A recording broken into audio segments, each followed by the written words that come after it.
mga ka-teachers, so meron ako dito ang instructional materials na nakita ko kasi nga dati ginamit ko ito sa demo teaching at na-perfect ko yung aking demo teaching. So eto siya, yung instructional materials na pwede mong paggamitan or pwede mong gawin para magkaroon ka ng instructional materials. Like for example, kung nag-iisip ka kung anong instructional materials yung gagamitin mo sa demo teaching mo sa CO mo. So pwede mo itong gamitin kahit anong subjects pa man yan or kahit anong grade level. Ayan.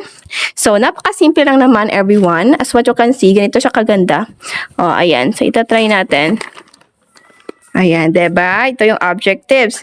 Ang ginawa ko lang dito, everyone, is, ayan. So, bumili lang ako ng cartolina.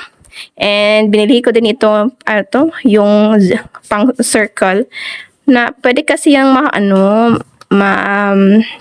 may alis. Pwede nating may alis itong cartolina dito sa ating may instructional materials kung gusto nating kunin or kung gusto nating ibalik. So, eto siya ho. Pwede mo yung may alis dyan. So, eto siya everyone. Yung ginawa ko lang is nag-cut lang ako ng cartoon. Ayan, eto siya. Eto yung kanyang stand para hindi mahulog o hindi gumanon ng inyong mga instructional materials. O, diba? So, at the same time ha, kahit lahat ng mga instructional materials nyo or kahit lahat ng lessons nyo ay dito nyo lang ilagay, pwede basta kita at basa ng mga bata. Ayan. So, ganyan lang kasimple everyone. Yung cartoon lang and then eto yung binili ko and then yung cartolina and pack meron ka na. O, diba?